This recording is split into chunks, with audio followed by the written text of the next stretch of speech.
Hello, friends, and welcome back to the Over the Grainbow podcast. It is I, your partner in mischief and merrymaking, Gray, and today I thought we would chat a little bit about discipline. And no artist that I've ever met likes the D word. Very few people that I've ever met like the D word. It's not a fun topic of conversation. And there are certainly a lot of creativity coaches these days. There are a lot of ease and flow girlies out there who will give you the impression that discipline is not part of the equation. That there's never going to come a day when you're going to have to use a little bit of force to act in alignment with your desire, because you should be able to do everything from excitement and ease, and you should always feel energized about your work. But as someone who primarily works from that state, primarily works from a state of excitement and enthusiasm for the work, even I find that it is impossible to work from that state 24/7. Impossible.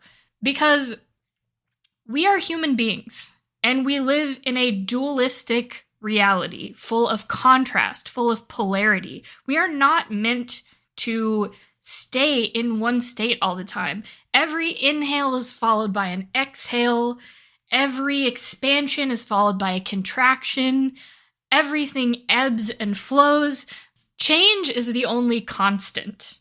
So naturally, there's gonna come a time when you can't just run off of excitement anymore, where you might not feel immediately intrinsically motivated to show up and do the work. And you have to find a way to stimulate motivation for yourself.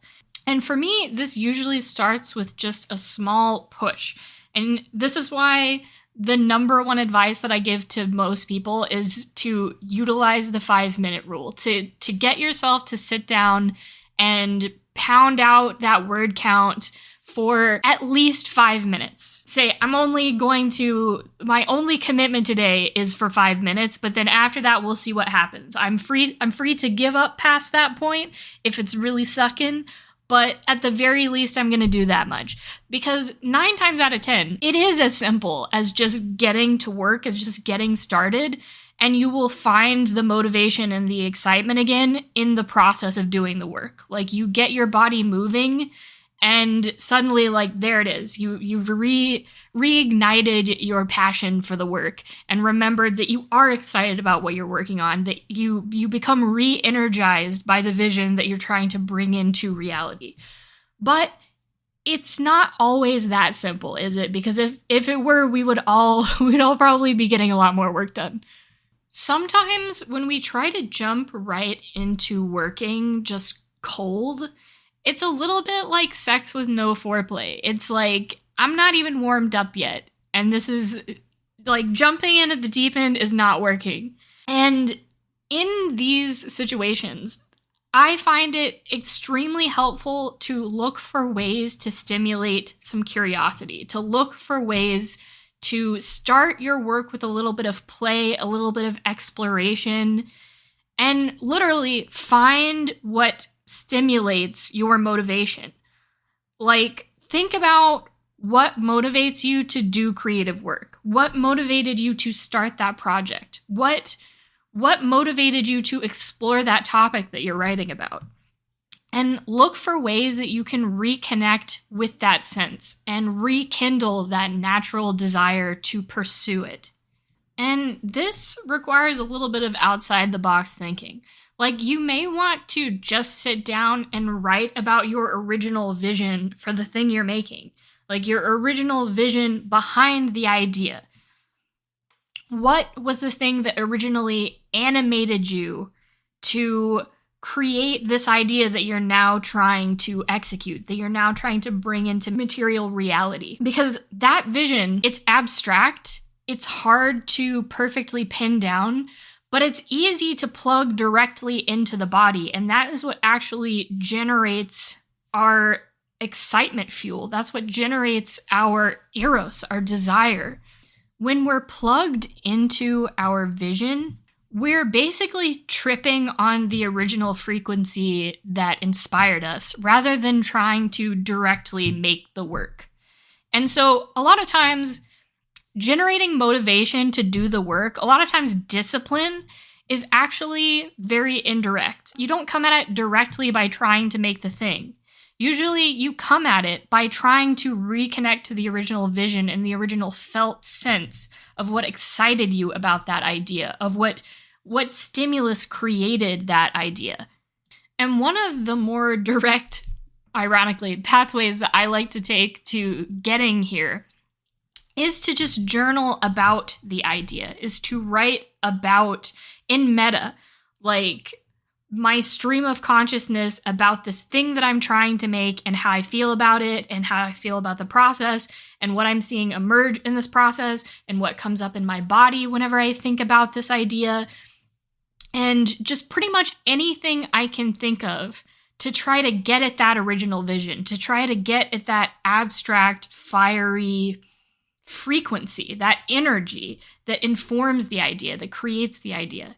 And if you can do this practice without being attached to expectation, if you can remove yourself enough from the actual application of the idea and the actual work and get into that more meta headspace of talking around the idea, I find that this works really well.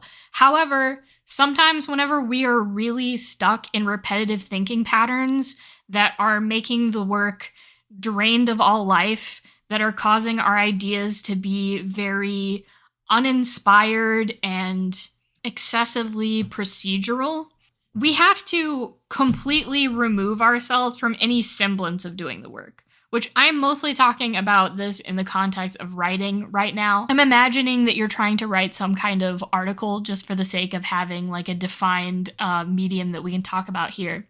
So you would want to remove yourself entirely from a writing-like process.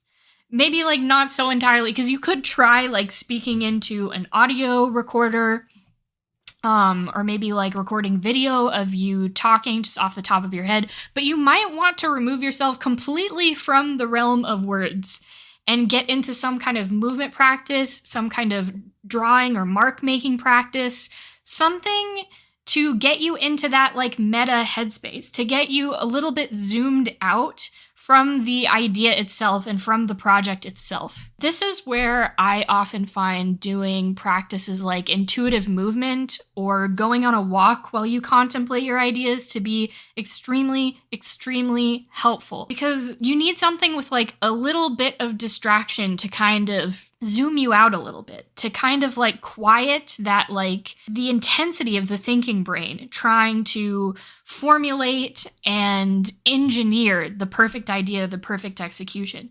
Because if we get too stuck in that mode of thinking, we shut ourselves off to our right hemisphere, nonlinear, abstract, wave collapsing ingenuity. The other reason I think in particular movement-centric practices, and especially intuitive movement, are really valuable for formulating ideas and helping us reconnect with our intrinsic excitement about a topic is because we open ourselves up to various somatic processing resources that we, at least in modern society, are no longer habituated to. We don't use them very often.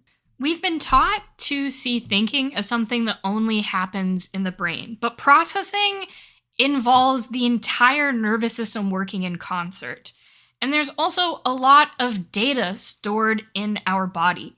There is so much tactile, sensory, kinesthetic information encoded directly into our body, into our muscle fibers, into those peripheral nerves. Our brain relies on this information to supplement the theoretical, to supplement what can be imagined. And in fact, there's really no hard separation between these two, because we can't imagine something that we have no like formative experiential building blocks to conceptualize. And this is why often movement can either directly in the moment or after the fact jumpstart cognition, jumpstart ingenious thinking. It's because it reconnects us to information sources that have usually been dormant throughout our day of sitting on our asses being modern humans.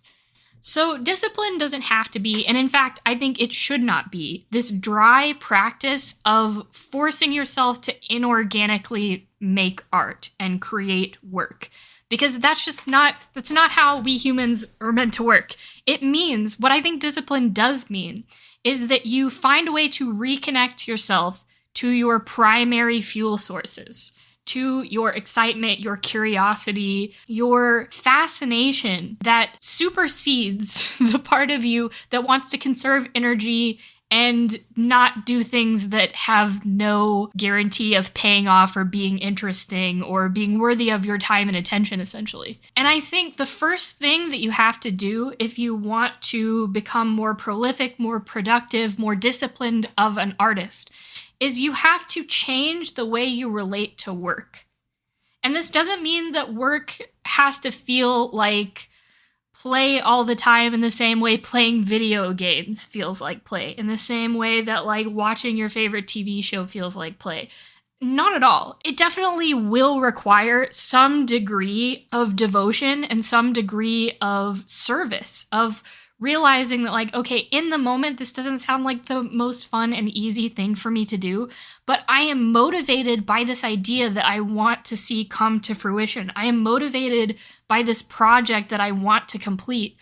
And so I'm going to show up to get that work done because I know I'm going to be glad I did it by the end of it. Because what happens when we neglect our eros, our desire, our spark of life that leads us to want to do work, to want to create things, to want to be productive, is we become disconnected from that primary fuel source. Our lives become an empty performance of just going through the motions of like, well, I gotta wake up, I gotta eat, I gotta clean my house, I gotta take care of my kids. These are the things that I have to do. Everything is about what you have to do and what you have to get done and what is required of you.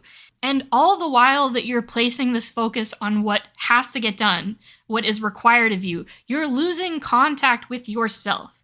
You are losing contact with your soul's reason for being, with why you came to this planet. Because we all came here to be creators. We all came here to create things. Whether you're creating experiences for the people that you love, whether you're creating through more traditional art forms, whether you're creating solutions for people who are maybe disabled or have various difficulties in life, whatever you're creating, you came here to create.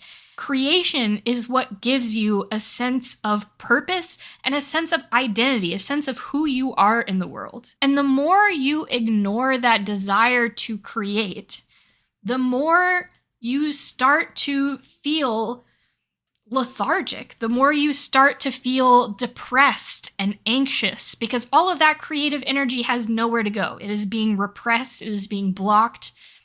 And it will either seep out in anxious thought patterns, in doom forecasting, or it will stagnate and decay into depression, into a depressive state.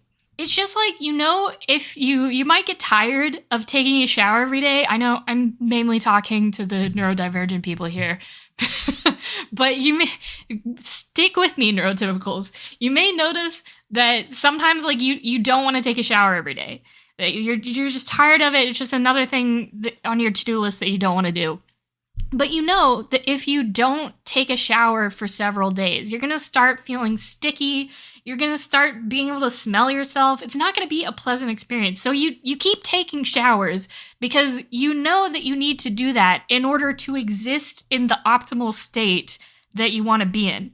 And this is exactly why discipline for creatives is so crucial, because we know that, like, yes, some days you don't feel like showing up to do the work. Some days you've lost contact with your intrinsic sense of motivation, but you know you're going to feel bad if you keep repressing your creative desires, repressing those emotions that want to be expressed. So you have to get good at recognizing your creative desires as a core need. As a core need, no different from washing your body or brushing your teeth or feeding yourself.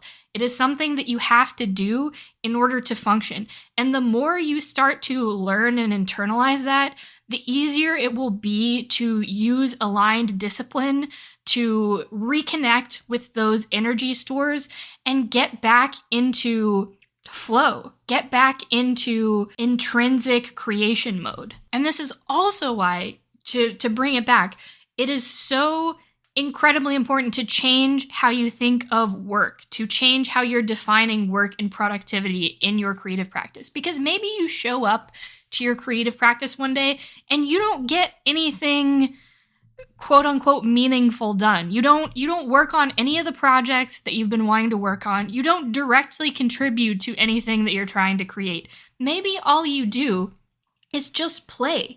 Maybe all you do is like dance while you think about your creative projects, or you think about what feels creatively alive to you on that day. Maybe all you do is a little journaling session about what's going on for you. Maybe you write some like spontaneous nonsense poetry that no one's ever going to read, that maybe you might even hate like 5 minutes after you've got it on paper. But the point is that you show up and you make something. You show up and you engage your creative channel, you reconnect to your creative spark, and you rediscover that sense of aliveness that comes from engaging with your own creativity.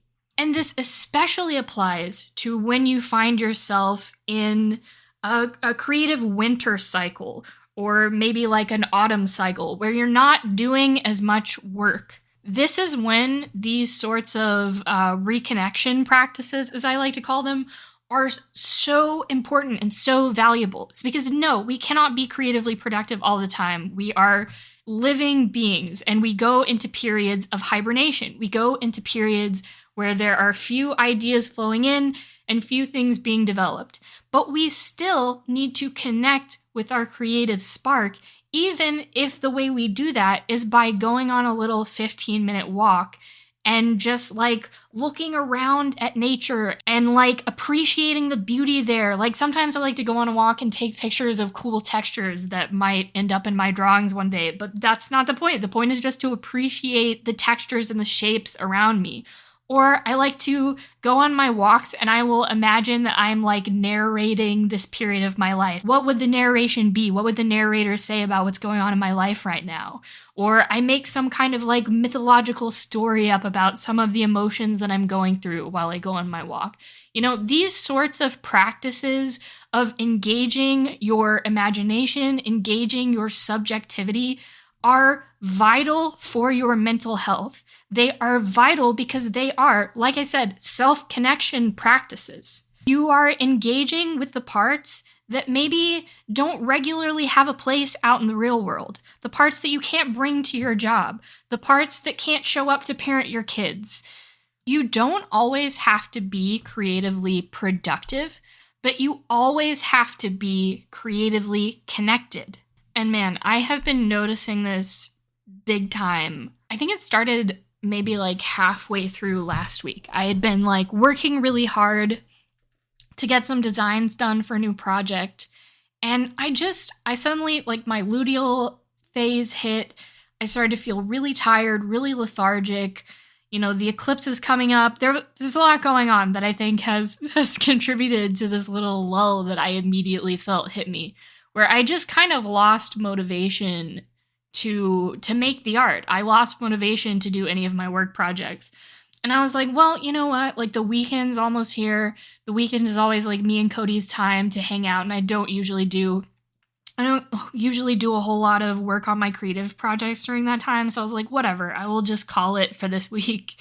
And I started to notice early on in the weekend that I was starting to feel like lightly depressed. I don't like to throw around that word because I have experienced true and legitimate depressions, but I would say that this was very close to like a depressive state.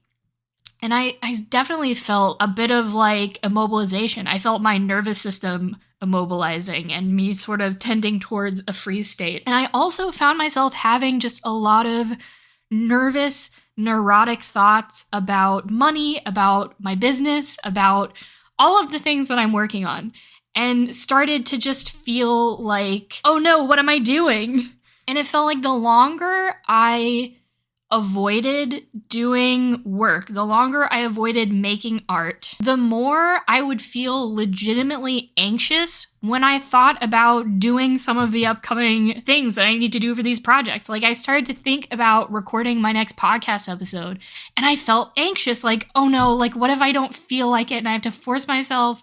What if I can't come up with ideas for it? What if I can't get in the right headspace? What if I never should have started this podcast? What if I run out of topics way too soon? And so when I noticed this happening yesterday on Sunday, I was like, ooh, I know what's happening. I've been out of the work habit long enough that my creative channel is starting to cannibalize itself. That's really how I conceive of what's happening, is it's like I'm not giving it any fresh material to churn through and output something. So it is eating itself. It is like an autoimmune process of the creative channel. So I was like, okay, come Monday morning, it is non-negotiable. I have to get back to work on something, and I have to find some way to make that energetically available to me so that I'm not just forcing myself into drudgery and expending all of this extra energy, all of my nervous system backup generator power in order to get it done. So for the human design girlies, I am a manifesting generator. I'm an emotional manifesting generator, which makes things a little bit different for me. But still, my strategy is to respond. The best way for me to get creative work done is to find something that sparks my curiosity, something for my system to respond to. And so I got on Threads this morning, as I often do, and I was scrolling and I was seeing some different takes from other creativity coaches. And I felt immediately that I felt like a little tingle of I could talk about containment, discipline, these sort of topics that have been on my mind lately. Maybe I can riff some stuff on that in a podcast.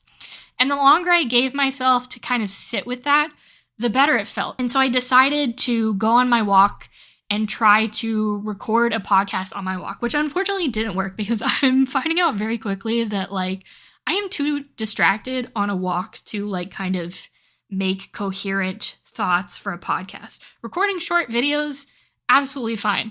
But something a little bit more rambly and long form, like a podcast that involves me talking, I can't do it on a walk. It's just too much for my brain to juggle. So that didn't end up working out. I record very, very little. And then I was like, okay, let me just stop this and I will spend the rest of my walk lightly contemplating. Because that's usually what I really enjoy about contemplative walks, is I feel like the level of distraction it places a bit of a limiter on my thinking brain so that I can't overanalyze too much. Or it also leaves room for lots of fun tangents, leaves some room for me to get distracted essentially and for my brain to bounce off of something else. And it also, because it sort of dampens my analytical mind a little bit, without completely putting me into a meditative state where there's not any sort of thinking brain, frontal lobe action going on. It's sort of this perfect in-between state to contemplate things and hold them lightly without digging in too deeply and getting stuck in unproductive analysis. And it allows my sort of unconscious mind to do the majority of the processing. So I was like, cool, I will just let this walk be a nice contemplative walk, and I will come back and I will record this podcast. And by the time I got back from my walk, I was feeling really good about this podcast. I was like, I am legitimately in the mood to explore this topic and just kind of see what comes out. I really got myself into really a state of play where I was no longer thinking about producing a good content. I was just thinking about, I just want to see what comes out. I want to see what comes out of my channel when I start rambling about this topic. I've never talked about this live, I don't think, so it should be interesting. But I also needed to feed myself, and I also decided that I wanted to kind of wait until the house was empty before I started recording, just because I'm still kind of getting used to recording things where people can hear me. And by people, I mean my husband, because he's the only one that's ever around. And even though I know that he's not really paying attention to my bullshit, it's just still a new, uncomfortable situation for me. Also, for the human design girlies, I am a caves environment in human design. So I really do best in environments where I know that I'm not being observed, which is not always possible when you live in a 1-bedroom apartment, but it is ideal. And I didn't really have much else to do today, so I was like, fuck it, I might as well wait. And unfortunately, that was a mistake, because as soon as I tamped down, I repressed that excitement so that I could eat lunch and scroll threads for an hour. And then by the time my husband left, by the time Cody left, I was starting to have just neurotic thoughts about it again. I was back in the headspace of looking at it as I gotta make a content today. And that is not where I do my best work at all.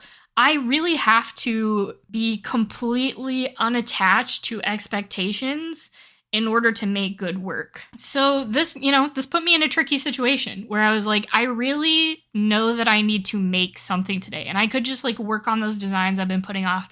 But I felt the excitement in my body when I thought about recording this podcast earlier.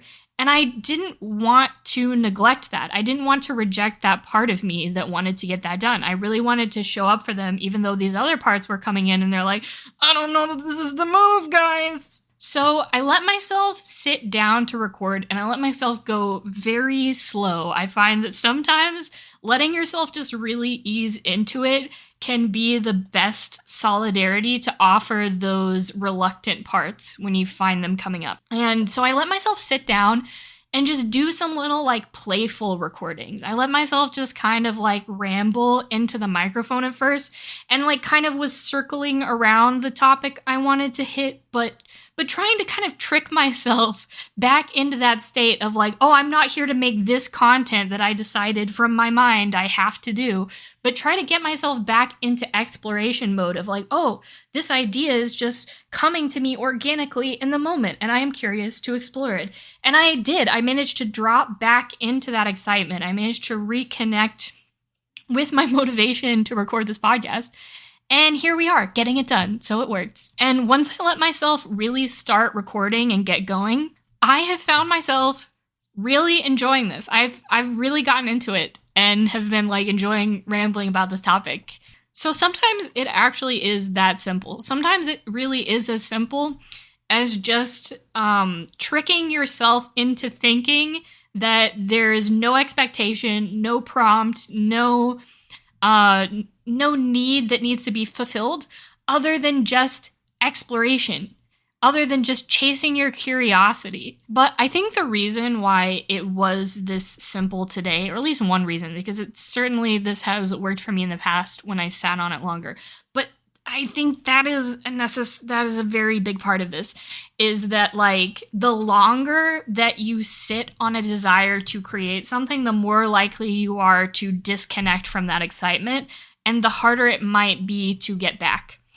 And this is especially true if you've already been sort of ignoring your creative urges and avoiding the creative work. I find that if you can get in the flow of regularly making work and just try not to get out of it, and again, you don't have to be making work all the time, but just regularly showing up and connecting with your creative channel in any way, just keeping your practice going, you are a lot less likely to suffer those intense disconnections. But because there's always a yes and here, there's always a both and, we do not live in an either or universe, it is also completely normal and absolutely okay to become disconnected from your creative spark, from the inner wellspring. It is totally normal. And in fact, it's part of the alchemical process. In the 7-stage formula for alchemy, the first 3 stages involve this separation process. One of them is actually called separation, but technically the first is calcination, the second is dissolution, and the third is separation. But all of these stages essentially involve the burning off of one's old personality, the separation of habituated responses to life, old worn out patterns, and the prima materia, the raw stuff of consciousness that we can then use to create this new self and create the eventual fourth stage of conjunction, where we rejoin these elements. So in order to separate out these elements of consciousness that are valuable to what we want to create, a separation has to occur. We have to enter a state of decay, because it's within this separation that new life can fertilize us, new ideas, new identities, new beliefs and worldviews. We have to be separated from all of the stale, stagnant, repetitive, worn out aspects of our personality and our approach to life in order to discover what can be transformed, in order to receive fresh material for transforming. So the reason we want to stay engaged with our creative channel and engaged with our creative practice is not to avoid separation. It's not to avoid disconnection. It's to avoid inorganic decay, inorganic disconnection. Because if we're staying active in our creative process and we're constantly using and recycling those most alive and vivifying elements of our consciousness, then eventually they will naturally begin to decay. Eventually, the natural organic process of separation, of disconnection will begin to occur so that we can restart the alchemical process again. Because we always reach the end of what a particular energy or set of energies or frequencies have to teach us. They eventually reach the end of their life cycle so that we can move on to something new. And that's when we tend to find ourselves wandering the desert, looking for fresh inspiration, feeling disconnected from our creative urges. But in that space will be actual decaying, dying emotions that need to be processed, instead of our creative channel cannibalizing itself, instead of our creative energy basically being expressed in this backwards way of bringing us anxious thought patterns and depressive states. And if we're staying engaged with our creative channel, if we're staying active in our creative practice, then we can form a creative response to that natural death that's occurring. We can facilitate that death through active grieving. This is why I especially love grief rituals. I love to let myself do some movement, do some journaling, do some mirror work, and really drop into those emotions to allow them to move and allow myself to just cry or rage if I need to, and really get those emotions out. You can also use creative writing or visual art therapy. You can make images of the emotions coming up. You can use your creativity to process those feelings of disconnection, that lack of inspiration. The funny thing is that I have found I write my best poetry when I am creatively stuck on other projects. I find that I write my best poetry when I am lacking the inspiration for the other creative things that I want to do. Because that space of grief and all of the emotions roiling under the surface is beautiful, fresh manure, fresh shit to fertilize some really ingenious creative work. Which is also why I frequently recommend that you have side projects. If you don't have hobbies outside of your main creative pursuits or your main creative project, you're not giving yourself a whole lot of wiggle room to process other creative urges, other emotions, other parts of self that are looking to be expressed. The same parts of self that might be helping you with your main project and feel unfulfilled because they want to do other things. There are other things that they want to explore.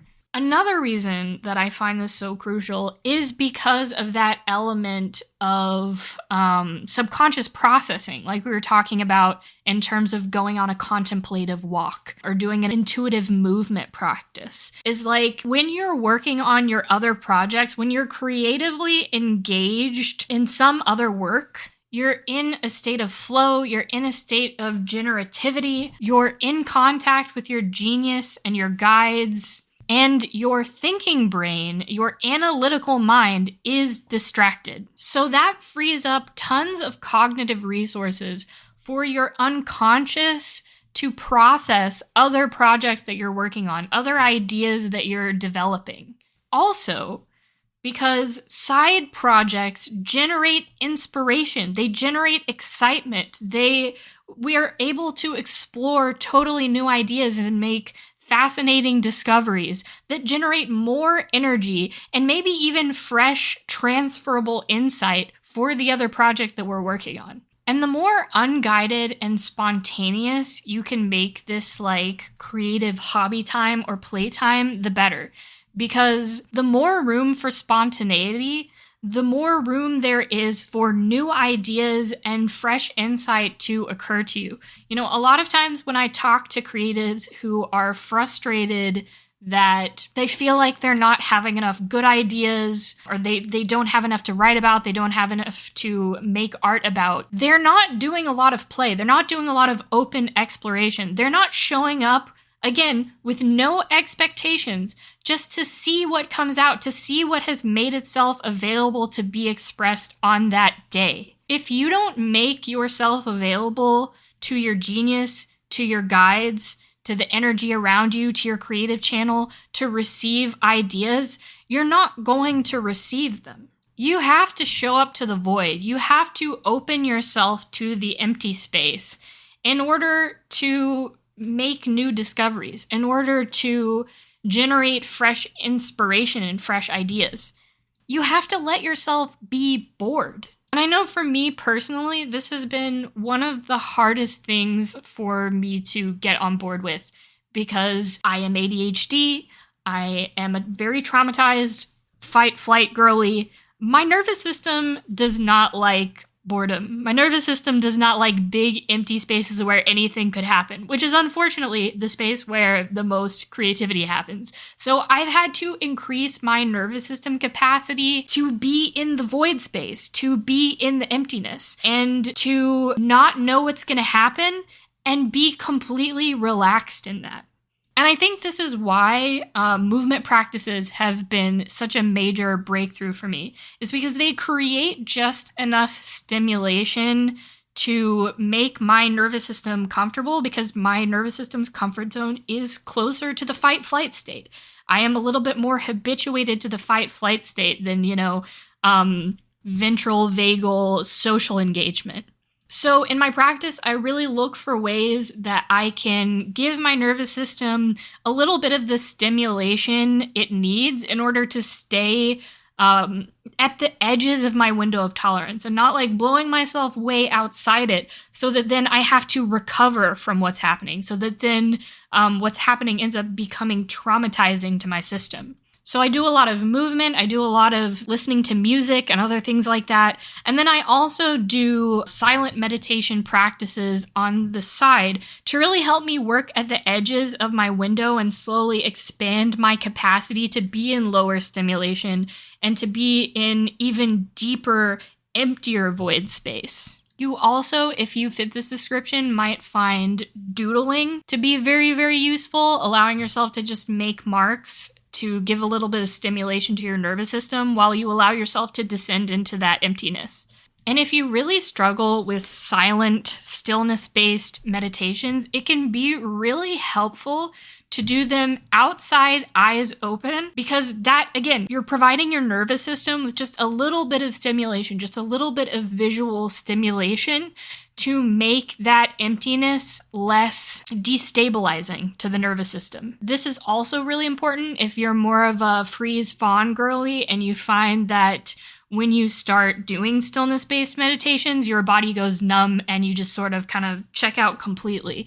It can be really helpful to provide just a little bit of stimulation, even just a little bit of movement. I love to just like gently flex my spine, open the chest on inhale, collapse the chest on exhale, do just like gentle spine flexes with the breath whenever I do stillness-based meditations, just to soothe the nervous system a little bit, just to prevent you from completely immobilizing, from going into complete collapse. So if you're wanting to get better at showing up to do the farming work of creativity, showing up to be in service to your creative urges, to your creative channel, these are the main points that I would like you to take away, which is that number one, you're going to want to stay engaged in your creative practice and think less about productivity and getting work done towards your specific projects and more about stimulating curiosity, stimulating desire to explore.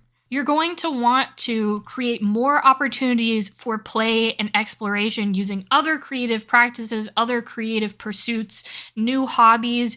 Anytime you can learn something new, like maybe you want to learn how to roller skate, or maybe you want to learn how to like cross stitch or something. Definitely tap into new learning opportunities that are helping you generate new information, new data to experiment with, to play with. And lastly, you're going to want to work on increasing your nervous system capacity for boredom, for emptiness, for void space, for undirected, unguided, completely unpredictable states of consciousness and creative containers. I find that a little bit of intention tends to help in these spaces. I like to kind of do a mix of both. Sometimes I'll have no intention for these kinds of like open exploration containers or meditative containers.